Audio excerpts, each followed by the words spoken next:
Palavra de Deus com o pastor Heraldo Gueiros.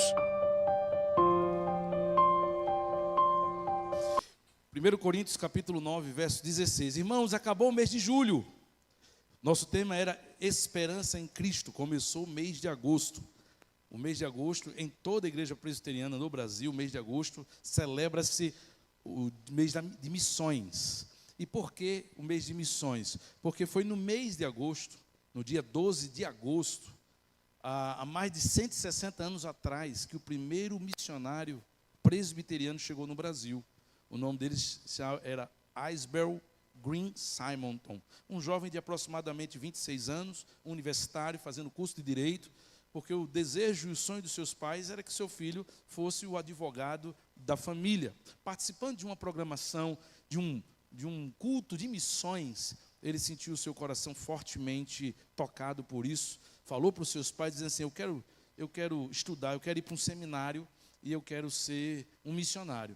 A família entendeu que aquilo poderia ser apenas um fogo de palha, uma emoção de evento, e aí comunicou a liderança da igreja. A liderança da igreja disse, ok, faça o seminário, e quando você terminar o seminário, a gente conversa. Ao final do seminário, 4 anos de estudo, ele então disse, eu quero ser missionário. A igreja então o enviou ao presbitério, e o presbitério disse, olha, nós não temos campo perto, estamos pensando em evangelizar uma terra chamada Terras Brasileiras. Os portugueses estão lá fazendo todo um serviço muito bonito, e aí a gente, de repente, pode mandar você para lá. E aí ele topou vir para o Brasil. Ele estava namorando com uma jovem, perto da sua idade, chamada Ellen Murdoch. Casaram, e o presbitério mais uma vez assim, rapaz, você é recém-casado, você vai mesmo querer ir para essa terra brasileira, você não conhece a cultura, não conhece a língua? Ele disse, não, eu vou. E assim ele veio com Ellen Murdoch para cá. E irmãos, Deus fez algo extraordinário na vida desse casal. Quase 1 ano e meio para aprender a língua, para começar a pregar, mas quando começaram a pregar, a unção de Deus era algo assim inquestionável. Ele implantou a primeira igreja na casa que ele morava, ele implantou a segunda igreja, ele implantou uma terceira igreja, ele formou o primeiro presbitério. Ele viu a necessidade de começar um seminário e começou o primeiro seminário evangélico do Brasil. Ele percebeu que era importante unir as igrejas, poucas igrejas que existiam na época, e fundou um jornal chamado Brasil Presbiteriano, que existe até o dia de hoje, o primeiro jornal evangélico do Brasil.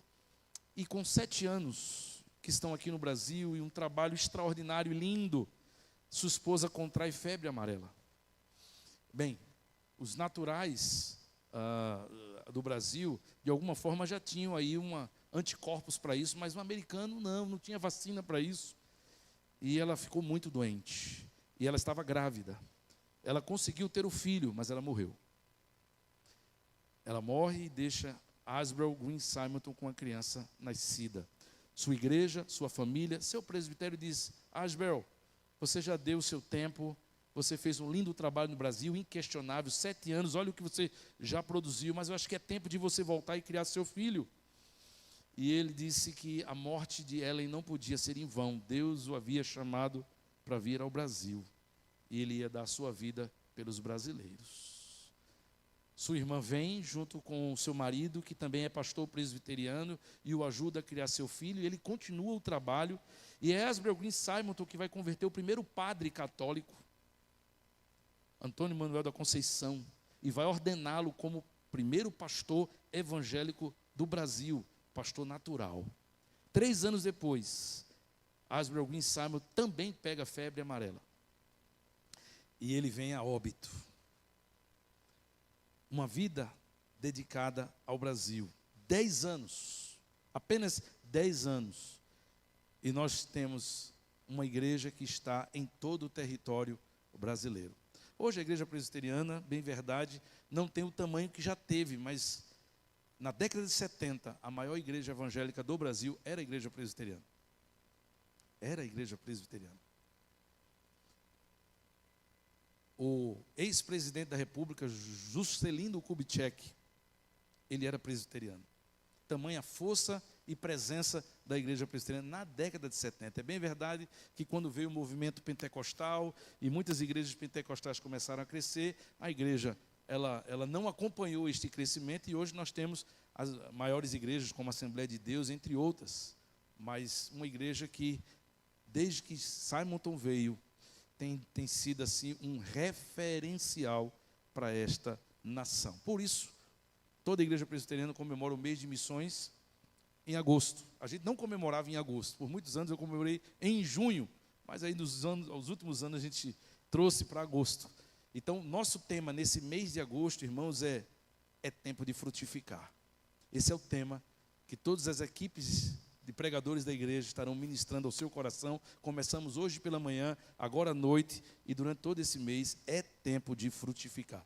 1 Coríntios capítulo 9, verso 16, diz assim a palavra do Senhor: se anuncio o evangelho, não tenho do que me gloriar, pois me é imposta essa obrigação, e ai de mim, se eu não pregar o evangelho. Gosto muito desse texto, irmãos. Esse texto, de fato, é extremamente desafiador até de se pregar, e você vai entender por quê. Veja que Paulo está fazendo uma afirmação. Vamos compreender o texto. A expressão se não é uma condição, parece uma possibilidade. Se eu anuncio o evangelho, se eu falar de Jesus, se é o que muitos de nós fazemos. Se a gente tiver com vontade, se a gente tiver com disposição, se der tempo, se você separou aquele tempo. Paulo não está colocando se como condição. O se aqui, no grego, significa quando. Quando eu anuncio o evangelho, porque Paulo é um pregador do evangelho. Paulo, aonde está, é alguém que ministra a palavra de Deus. E todo o capítulo 9 é Paulo defendendo o seu ministério, dizendo assim: eu nunca estive no meio de vocês para pegar oferta, mas eu estive no meio de vocês pregando o evangelho e o poder de Deus. Ele diz isso nos versos anteriores. Então ele diz: se eu anuncio o evangelho, ou quando eu anuncio o evangelho, eu não tenho do que me gloriar.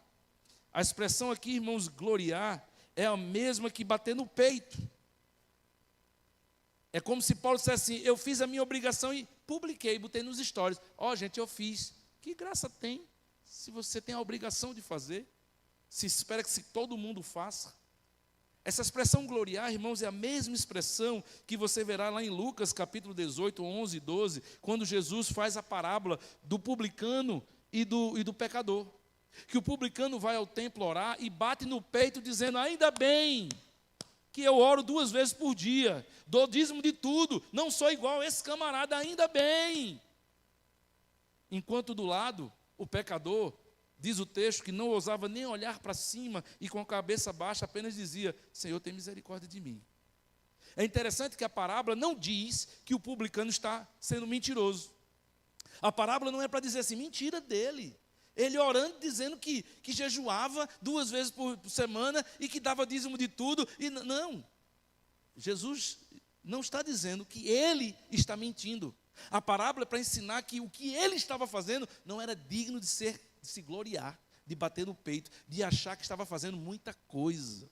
Por isso que o final da parábola de Lucas, capítulo 18, é: aquele que se exaltou foi humilhado.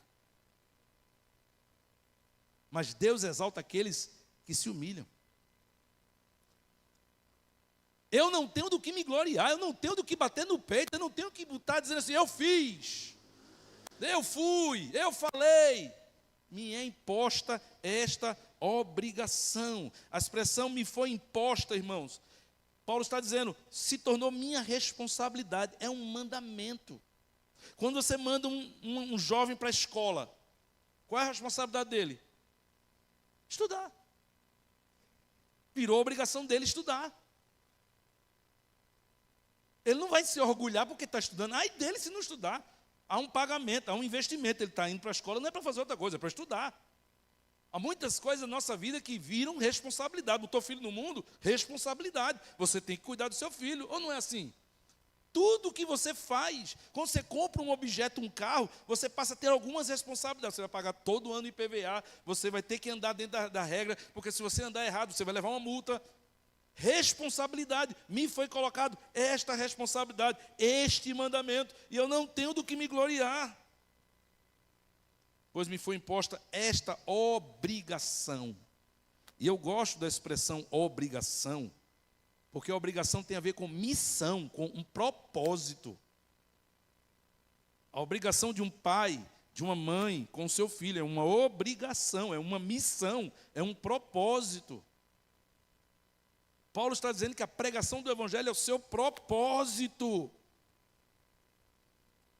Atos capítulo 9, a partir do verso 15 e 16, Paulo provavelmente tem em mente a lembrança do que Jesus disse para ele, porque Atos 9 diz que quando ele está indo a Damasco, para pegar com cartas do Sinédrio, para pegar todos os cristãos e jogar na prisão, no meio do caminho ele se encontra com Jesus. Jesus derruba ele do cavalo, ele fica cego por 3 dias, ele é recolhido na casa de uma pessoa, e Deus manda que um dos seus servos vá lá orar por ele, Ananias, que não é Ananias, aquele que vai mentir com a oferta, é outro Ananias. Ananias não quer ir. Ananias briga com Jesus dizendo: Senhor, esse homem é perseguidor, esse homem veio para cá para descer o terror, eu não vou fazer, se eu for ele me pega. E Paulo sabe disso depois, porque é Ananias que vai dizer isso para ele. Eu não quis vir não, viu? Mas foi o Senhor que mandou vir. Tipo assim, depois que você voltar a enxergar, me poupe, viu? Eu sou um mensageiro, mensageiro não leva pancada. Deus me mandou vir aqui. E Deus me mandou dizer que você para ele é um vaso escolhido para levar a mensagem dele aos gentios. E ele ora por Paulo, e Paulo volta a enxergar, e Paulo ali se converte, e Paulo ali é batizado, e provavelmente Paulo nunca se esqueceu dessa palavra: o Senhor me escolheu, o Senhor me escolheu para eu ser um vaso para pregar o evangelho. Por isso que ele está dizendo: me foi imposta esta obrigação, eu fui resgatado, eu fui tirado, fui transformado de perseguidor em missionário, este é o meu novo propósito de vida. Eu não tenho do que me gloriar. Na verdade, ele vai concluir dizendo: ai de mim, ai de mim. Haverá uma cobrança, irmãos. Paulo sabe que haverá uma cobrança. Paulo sabe que todo mundo que recebe um grande privilégio, uma grande oportunidade, tem que prestar contas. Se eu empresto algo a você, se eu dou algo para você usar, e um dia você vai ter que me devolver, eu vou olhar se você está me entregando do jeito que eu lhe dei. Ou não é assim? Algo precioso, a gente não pega de qualquer jeito. A gente tem que ter responsabilidade. Paulo diz: ai de mim, quando eu estiver na presença do Senhor, ai de mim, quando eu tiver que prestar contas da minha vida, ai de mim, quando o Senhor me lembrar que me tirou do pecado, me tirou das trevas, me tirou do mundão, me colocou na oportunidade de estar na casa dele, me deu um privilégio que muitos não vão ter. Eu poderia ter morrido sem o evangelho, ele me deu o evangelho, ai de mim. Quando chegar na presença dele, diz assim: eu não tive tempo. Eu estava tão ocupado com outras coisas. Paulo disse: não é possível, eu não vou passar por isso. E é interessante que o próprio apóstolo Pedro também pensa dessa forma, porque é Pedro quem vai dizer aquele texto muito conhecido, 1 Pedro, capítulo 3, verso 15, quando ele diz que estejamos todos nós preparados para responder a qualquer um que pedir a razão da nossa fé. Esteja preparado, porque quando alguém pedir: por que você crê? Por que você é assim? Por que você faz? Por que você não faz? Por que você é crente? Todo cristão precisa estar preparado, diz o apóstolo Pedro, para responder a razão da sua fé. Eu não sei se é por causa disso que muita gente não diz que é crente, para de repente se livrar de perguntas capciosas, para não ser constrangido. Eu não sei se é por causa disso que muita gente faz questão de ser agente secreto do reino, porque aí não tem que prestar contas, porque pode viver de qualquer forma, porque não vai ter olhares, e não vai ter cobrança, e não vai ter fiscalização. Você diz: não é crente? E pode, é. Horrível, né? Horrível quando a gente está num ambiente que todo mundo conhece a gente, e a gente baixa a guarda, e a gente se mistura, e a gente começa a viver de qualquer forma, e alguém com muita autoridade diz assim: mas tu não é crente? Isso não é pecado? E ainda tem uns que dizem assim: não, é exagero, não é pecado não. Ainda vai fazer umas interpretações forçosas para nos dizer: eu errei.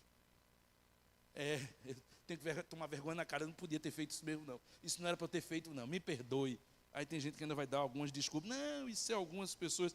Paulo diz, irmãos, Se anuncio o evangelho, eu tenho que anunciar o evangelho, e quando eu anuncio, eu não tenho do que me gloriar, não tenho que publicar, não tenho que bater no peito, eu não tenho que me achar superior, melhor do que ninguém, porque me foi imposta essa obrigação. Esse é o meu ministério, eu fui chamado para isso, ele me resgatou para isso, isso virou a missão da minha vida. Ai de mim, se eu não cumprir a missão que ele espera de mim.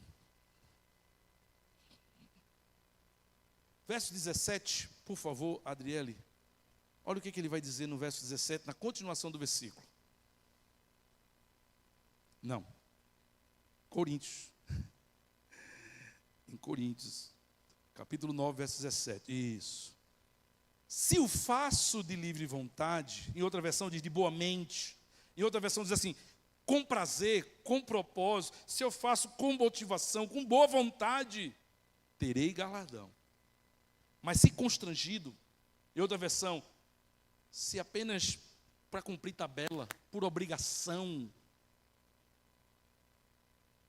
então apenas a responsabilidade de dispenseiro é que me está confiado. Veja que o apóstolo Paulo está dizendo que quando ele anuncia o evangelho, ele sabe que há um galardão prometido para todos aqueles que cumprem o mandamento do Senhor. Mas há duas formas de você cumprir esse mandamento, e somente uma de você receber o galardão. Quais são as duas formas de você cumprir o mandamento? Olha o texto. Quais são as duas formas? Boa vontade ou constrangido. Porque não há outra forma. Paulo não diz que há uma terceira, não fazer. Não está na mente de Paulo que não pregar o evangelho é uma possibilidade. Não, não é uma possibilidade. Não para o cristão. Não pregar o evangelho é contrário ao propósito de Deus, é contrário à vontade de Deus, é contrário à missão de Deus, é contrário. Não existe essa possibilidade. Só existem duas possibilidades de você viver nessa terra. Ou você prega com boa vontade, ou você prega constrangido, mas você tem que pregar. Mas qual é a única forma de você receber o galardão? Quando você prega? Com boa vontade. Quando você prega com disposição. Olhe para a pessoa que está ao seu lado e diga assim: pregar o evangelho é uma obrigação. Para você e para mim. Para você e para mim. Mas a grande pergunta que eu queria que você pensasse comigo é: por que é uma obrigação? Paulo diz é uma obrigação. Me foi imposta essa obrigação. Mas por que uma obrigação? E eu quero lhe dar 3 motivos porque a pregação do evangelho é uma obrigação. Primeiro, porque Deus deseja resgatar as pessoas que se perderam. Deus sempre desejou e ainda deseja resgatar as pessoas que se perderam. Você pode repetir comigo? Porque Deus deseja resgatar as pessoas que se perderam. Lucas capítulo 19, Adriele. Adriele, isso. Não deixe Pedrinho tirar sua atenção não, viu? Diga para Pedrinho, quieto. Lucas 19, verso 10. Olha o que Jesus vai dizer. Isso. Porque o Filho do Homem veio buscar e salvar. Em outra versão, muda a versão.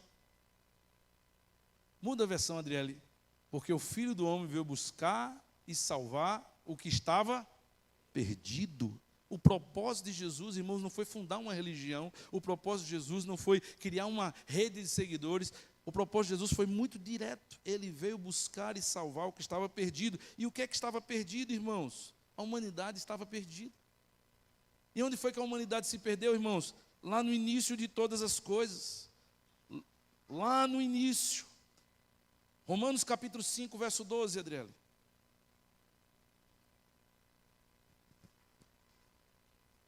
Vai trabalhar hoje, viu, Adriele? Vai trabalhar hoje. Vamos lá juntos? Portanto, da mesma forma que o pecado entrou no mundo por um homem, e pelo pecado entrou a morte, assim também a morte veio a todos os homens, porque todos... Quem era esse homem? Adão. Quando Deus cria o homem, Deus cria o homem e o coloca num jardim, um jardim perfeito, e esse homem iria viver por toda a eternidade desse jardim, porque ele foi preparado para atender todas as necessidades desse homem. Deus coloca lá 100 árvores, e chega para esse homem e diz assim: tudo isso é seu, tudo isso é seu, você pode comer de tudo, mas vamos fazer um pacto aqui, para ver se você realmente reconhece e é grato pelo privilégio que eu estou lhe dando. Você tem 100 árvores, eu vou escolher uma. Pronto, aquela lá você não pode comer. Você pode comer 99 e aquela você não pode comer. Não é porque ela é mais especial, não é porque ela é mais importante, não é porque ela é mais vitaminada, é só um pacto. Se você vai se submeter à minha vontade, se você entende que eu fiz isso para você, se você quer que eu cuide de você, se você é grato pelo que eu estou fazendo por você, se você quer viver eternamente comigo, coma de tudo, menos daquela árvore. E o tempo se passa, e o diabo vem. E qual é a árvore que o homem quer comer? É a que não pode. Tem 99 para comer, mas o diabo diz, não, aquela é mais gostosa. Aquela ali é que é a fonte da juventude. Aquela ali é que dá toda a substância, potencial. Fica mais inteligente, é como aquela. E a gente sempre insiste em fazer escolhas que colocam Deus em segundo plano. A gente sempre insiste em fazer escolhas que nos agradam, que nos interessam e que quebram princípios da palavra de Deus. O pecado entrou dessa forma. O pecado entrou por um homem, por isso todos pecaram. Mas olha o que vai dizer no verso 17. Isso. Se pela transgressão de um só a morte reinou por meio dele, muito mais aqueles que recebem de Deus as riquezas da graça e da dádiva e da justiça reinarão em vida por meio de um só homem, Jesus Cristo. A morte entrou por causa de um homem, a vida também entrou por causa de um homem. Verso 18, ele continua dizendo: consequentemente, como uma só transgressão resultou em condenação para todos os homens, assim também, por um só ato de justiça, veio a justificação que dá a vida a todos os homens. Verso 19, porque como por meio da desobediência de um só homem, são muitos os que foram feitos pecadores, assim por meio da obediência de um único homem, muitos serão feitos justos. E ele termina no verso 21, dizendo assim: para que, como o pecado reinou na morte, assim também a graça reine pela justiça, para conceder vida eterna por meio de quem? De Jesus Cristo, o nosso Senhor. Ele veio resgatar o que se havia perdido. Ele veio resgatar as pessoas. Ela é obrigação, irmãos, minha e sua, porque eu e você éramos os perdidos. Você estava perdido, eu estava perdido, e Ele nos resgatou, porque essa foi a sua missão. Nós não tivemos o privilégio de sermos resgatados por Ele, porque Ele já morreu e já está nos céus, mas foi por aqueles que Ele resgatou pessoalmente, que saíram resgatando e resgatando e resgatando e resgatando e resgatando, e ao longo dos anos, multidões sendo resgatadas. Esse evangelho, através de Asbury, Green Simonton e tantos outros pregadores e missionários, chegou até você. Mas não pode parar com você. Ela é obrigação. A pregação do evangelho é obrigação, porque Deus ainda deseja resgatar as pessoas que se perderam. Mateus capítulo 24, verso 12 diz assim: e quando esse evangelho do reino for pregado em todas as nações, quando esse evangelho do reino cumprir o seu propósito de resgatar todos que estavam perdidos, então virá o fim. Então virá o fim. O fim está muito próximo, pode ter certeza disso. Mas ele só vem quando a missão de resgatar todos que se perderam se cumprir. Por que ele é uma obrigação, irmãos? Em segundo lugar, pregar o evangelho é uma obrigação para mim e para você, porque Deus determinou que nós daríamos continuidade ao trabalho de Jesus. Repita comigo: porque Deus determinou que nós daríamos continuidade ao trabalho de Jesus. João capítulo 6, Adriele, verso 38 e o verso 40. Olha o que Jesus agora está dizendo. Ele está com seus discípulos e ele vai fazer a seguinte afirmação: eu desci dos céus, não para fazer a minha vontade, mas para fazer a vontade daquele que me enviou. Verso 39, e esta é a vontade daquele que me enviou, que nenhum se perca daqueles que ele me deu, mas que eu ressuscite no último dia. Ele veio resgatar. Ele está reafirmando de novo que o propósito dele é que ele veio para resgatar as pessoas que se perderam. Mas olha o que ele vai dizer agora no último versículo 40. Porque a vontade do meu Pai é que todo aquele que olhar para o Filho e nele crer tenha a vida eterna, e eu ressuscitarei no último dia. Marcos capítulo 1, verso 16 e o verso 18 ao 18. Jesus continua ensinando aos seus discípulos. Marcos 1, 16, isso. Enquanto andava às margens do mar da Galileia, Jesus viu quem? E o seu irmão, lançando as redes, porque eram pescadores. Verso 17. Então Jesus lhe disse: e eu lhes fareis? Qual era o propósito dos discípulos? Jesus diz: eu vim resgatar o que o Pai disse que se perdeu. E ele começa então a montar a sua equipe de discípulos. Qual é o propósito então de cada discípulo? Qual é o propósito, irmãos? Pescador de homens. Verso 18. E no mesmo instante, eles deixaram a rede e o seguiram. O que há de comum? Todos os discípulos foram chamados para serem pregadores do Evangelho. João capítulo 15, verso 16. Jesus já está com sua equipe de discípulos montada. Eles já estão começando a pregar.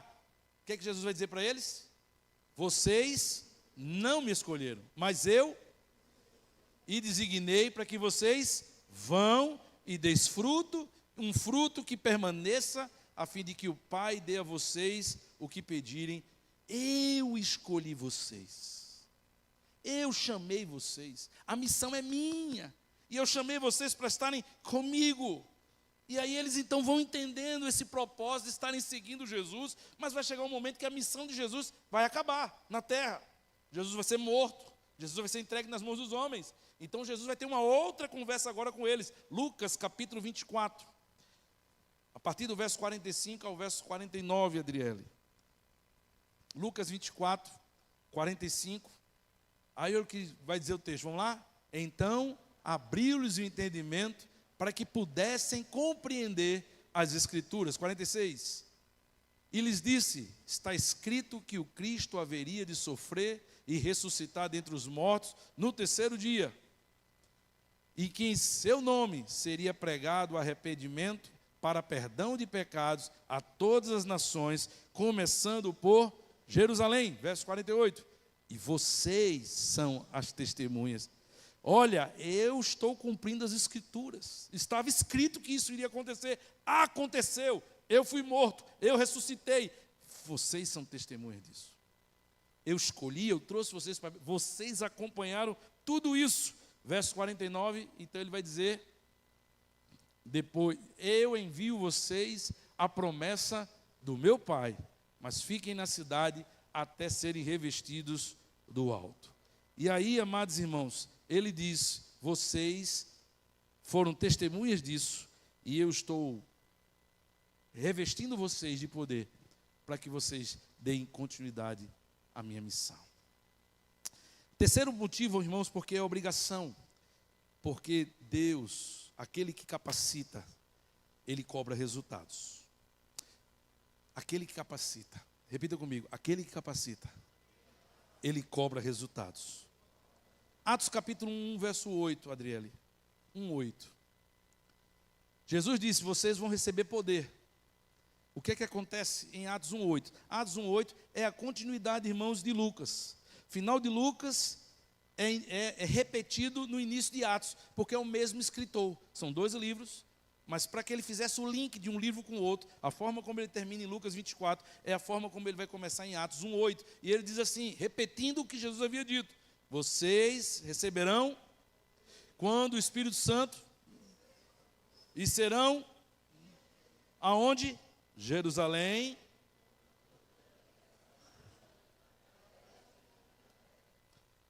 Atos capítulo 2, verso de 1 a 4. O que acontece? 40 dias depois, quando chegou o dia, estavam todos. Verso 2. De repente, veio um som, como um vento, encheu toda, e todos estavam. Verso 3. E apareceram, se separaram, cada um deles. Verso 4. Todos ficaram e começaram conforme a promessa se cumpriu. A promessa se cumpriu. Ele disse: vocês vão receber poder para que vocês sejam testemunhas. Atos capítulo 2 acontece. Jesus já tinha dito como seria essa capacitação. João capítulo 14, Adriano, verso 12 e 13. Ele já tinha dito como seria essa capacitação que acabou de acontecer sobre eles. Ele diz assim: em verdade, lhes digo que aquele que crê em mim fará também as obras que eu faço. O que eu faço, vocês vão fazer. E vocês ainda vão fazer mais do que eu faço. É para isso que eu vou para o Pai. Vocês serão capacitados a fazer o que eu faço. Vocês foram chamados a dar continuidade a meu trabalho. Eu vou capacitar vocês a fazerem o que eu faço. E vocês farão mais do que isso. João capítulo 15, verso 1 ao verso 3, Adriele. Lembra da parábola da figueira? Eu sou meu pai. Verso 2, ele corta todo ramo que estando em mim não der, e poda todo aquele que dá. Verso 3, vocês estão limpos pela palavra que eu tenho falado. Olha qual é a responsabilidade, irmãos, de quem não frutifica. Eu disse a vocês o que ia acontecer com vocês. Eu disse a vocês que vocês seriam capacitados. Eu mandei a capacitação. Mas você não pode pegar a minha capacitação e guardar. Você não pode pegar a minha capacitação, o meu dom, a habilidade que eu lhe dei e só usar para a sua vida profissional. E só usar para a sua vida pessoal. E só tirar proveito disso para o seu benefício próprio. Porque eu não lhe dei essa habilidade que você usa e pode usar só para a sua vida pessoal. Eu lhe dei para que você dê fruto. Aquele que capacita, irmãos, é aquele que cobra resultados. Verso 5, Adriele, no mesmo texto ainda, ele continua dizendo: eu sou a videira, vocês são os ramos. Se alguém permanece em mim e eu permanecer dele, esse tem que dar fruto. Se está em mim e tem relacionamento comigo, tem que dar fruto. Se está comigo, se tem a bênção do Senhor, se eu limpei, se eu salvei, se eu capacitei, tem que dar fruto. Sem mim vocês não conseguem fazer, só pode fazer se estiver em mim. Verso 6. Mas se alguém não permanecer em mim, será como um ramo jogado fora e seca. E esse ramo vai ser apanhado, lançado ao fogo e queimado. Verso 7. Se vocês permanecerem em mim, as minhas palavras permanecerem em vocês, vocês pedirão o que vocês quiserem ou precisarem, lhes será concedido. Eu sei que vai haver necessidade, eu sei que vai ter batalha. Quando vocês precisarem, vocês vão pedir, vai ser feito. Verso 8. O meu Pai é glorificado pelo fato de vocês darem alguns frutos, poucos frutos, muito fruto. E assim vocês serão. Não é possível ser discípulo sem dar fruto. A capacitação que Deus derrama sobre a minha vida e sobre a sua vida é algo tão extraordinário, tão sublime, tão sobrenatural, tão perfeito, tão encantador, que não é possível darmos pouco fruto. Porque se dá pouco fruto, irmãos, é o mesmo que dizer, veio com falha. A unção de Deus veio com falha. Porque fulano dá pouco fruto. Não, fulano dá pouco fruto, mas o problema não é a unção que ele recebeu. É a negligência. É o comodismo. É a preocupação com as outras coisas, é outras prioridades. Mas não é problema da unção. A unção que Deus dá é uma unção para dar muitos frutos. O que nos caracteriza como discípulos é quando nós damos frutos. Nós achamos que sermos discípulos é vir para a igreja. Nós achamos que sermos discípulos é fazer parte de uma denominação, é ser batizado. Não! A característica do discípulo, irmãos, é dar frutos. Fomos capacitados para dar frutos. E haverá cobrança se nós não dermos frutos. Verso 13 e o verso 14. Adriele. Ninguém tem maior amor do que aquele que dá a própria vida pelos seus amigos. Verso 14. Vocês são meus amigos. E tem gente que para por aí. Nós somos amigos de Jesus. Aleluia. Não leia o versículo todo. Vocês são meus amigos se Ou, lembra que se significa quando? Quando fazem o que eu ordeno. A nossa relação, ela se aprofunda, ela se concretiza, ela acontece quando você faz o que eu digo. De que adianta, irmãos, cantarmos, como cantamos aqui, cânticos tão extraordinários, e todos os domingos ouvirmos mensagens, olha, o mês todinho de agosto ouvindo sobre isso, e a gente diz assim, hoje foi lapada, poxa, que culto, olha, estou arrepiado, meu Deus do céu. E isso não mudar em nada. E a gente não fizer o que nos é mandado fazer. E a gente não está comprometido com aquilo que é prioridade para Deus. Olhe para a pessoa que está ao seu lado e diga assim, a minha obrigação é pregar o Evangelho. E a sua obrigação é pregar o Evangelho. Mas como, irmãos? Como se anuncia esse Evangelho? Aí voltando lá para Adriele, para 1 Coríntios capítulo 9, que foi o texto que nós começamos, verso 19, Paulo vai dizer como. Olha o que ele vai dizer, porque embora seja livre de todos, fiz-me escravo de todos, a fim de ganhar o maior número possível de pessoas. Verso 20. Cadê o verso 20? Isso, para mim, isso. Para os judeus, tornei-me judeu, a fim de ganhar os judeus. Para os que estão debaixo da lei, tornei-me alguém como se estivesse sujeito à lei, embora eu mesmo não estava debaixo da lei, a fim de ganhar os que estão debaixo da lei. Verso 21 até o 22, tá? Para os que estão sem lei, tornei-me como sem lei, embora não estivesse livre da lei de Deus, mas sim sobre a lei de Cristo, mas a fim de ganhar os que não têm lei. Para os fracos, tornei-me fraco, a fim de ganhar os fracos, tornei-me tudo para com todos, a fim de, por algum meio, salvar. O que é que nós aprendemos, irmãos, sobre como pregar o Evangelho? Algumas lições que Paulo nos dá. A primeira coisa é, não se anuncie o Evangelho calado. Não se anuncie o Evangelho escondendo quem você é. Não se anuncia o Evangelho apenas num relacionamento social, que a gente fala de tudo, futebol, política, festa, mas não fala-se do Evangelho, se respeita. Não. Não se prega o Evangelho calado. Primeira coisa que você precisa entender é que Paulo diz, eu me envolvi, eu me relacionei, eu fui até eles, eu me tornei um deles, eu andei com eles, eu convivi com eles, para que de alguma forma eu pudesse salvá-los.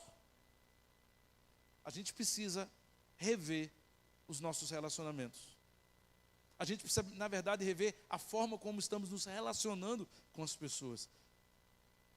Porque esse politicamente correto que o mundo diz, não, é um envolvimento profissional, não, é um envolvimento apenas familiar. Não, a gente não mistura os assuntos, a gente não fala, você está condenando aquela pessoa para ir para o inferno. Porque se alguém não falar para ela do amor de Jesus, ela vai para o inferno. Não existe esse relacionamento do politicamente correto. Não é possível anunciar o Evangelho calado. Paulo vai dizer a Timóteo que não existe horários e locais proibidos para isso ou adequados para isso. Paulo dirá lá em 2 Timóteo capítulo 4, verso 1, que você insista em tempo e fora de tempo. Que você pregue essa palavra, que você exorte essa palavra, que você lembre as pessoas dessa verdade, porque o tempo delas, você não sabe, mas pode ser muito curto. Ah, se a gente soubesse que as pessoas que estão à nossa volta poderão partir amanhã. Ah, se a gente soubesse que hoje seria o último dia de estar com as pessoas que nós gostamos ou amamos. Não sabemos nem se amanhã, se hoje é o nosso último dia. Não existe tempo, hora, momento, ocasião. A pregação do Evangelho é algo que é importante, é prioridade. Não se anuncia o Evangelho separando, irmãos, testemunho de pregação. O exemplo não pode ser diferente da pregação. É por isso que muitas pessoas às vezes também não pregam, porque elas não estão cuidando do seu testemunho, do seu exemplo. Porque você não pode dizer que Jesus muda e a pessoa dizer assim, mas não mudou sua vida ainda. As pessoas precisam ver em nós a mudança do Evangelho. As pessoas precisam ver em nós que o relacionamento que temos com Jesus é um relacionamento real. Paulo conviveu com as pessoas, Paulo se misturou com elas, a fim de que elas conhecessem Paulo. Ouvissem o que falavam de Paulo e vissem Paulo agora dizer assim, realmente, esse homem foi mudado pelo Evangelho. A pregação, irmãos, começa em casa. E ela se estende onde Deus mandar. Foi isso que Jesus disse aos seus discípulos. Vocês serão testemunhas em Jerusalém. Onde é Jerusalém? É onde você está. Começa onde você está. É no seu ambiente de trabalho, é no seu ambiente de escola, é na sua faculdade, é na rua que você mora, é no seu condomínio, é com quem você, é naquele avião que você está pegando, é naquele Uber, é onde você está. A Jerusalém é onde você está, é onde eles moravam. E é onde Deus, até onde Deus lhe mandar. Se você sair de Jerusalém e estiver na Judéia, fale lá também. Se você chegar em Samaria, fale lá também. Se um dia Deus levar para mais longe, é lá também. Porque a fé acompanha você. Você é agente do reino dos céus, aonde Deus levar você. Você não é um agente apenas em horário comercial. Você não pode ser um agente do reino dos céus apenas de domingo. Você é 24 horas. Faz parte da sua existência. A pregação do Evangelho, irmãos, é a coisa mais importante das nossas vidas. É a coisa mais importante das nossas vidas. Se eu anuncio o Evangelho, eu não tenho do que me gloriar.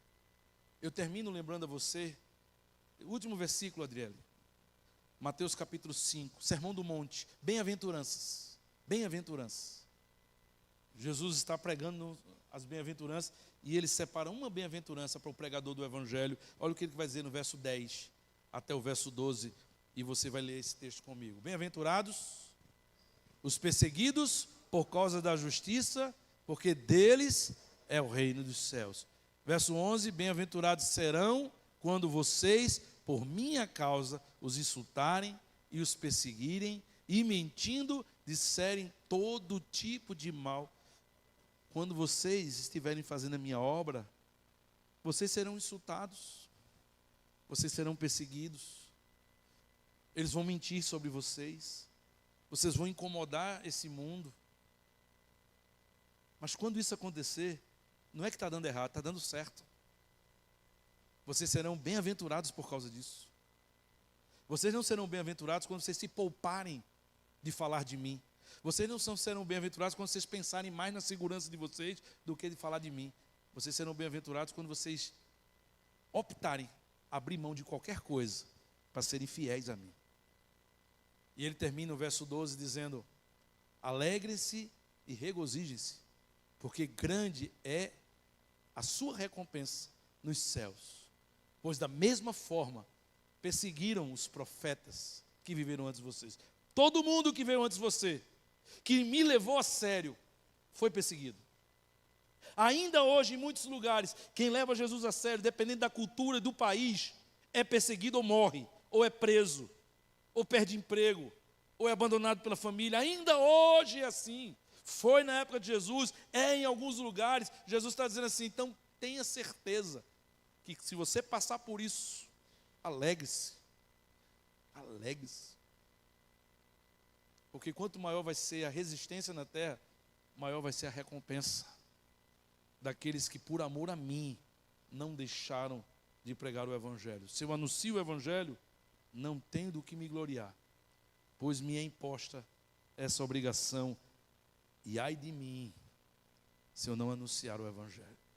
É tempo de frutificar, irmãos. É tempo de mostrarmos que somos de fato discípulos do Senhor.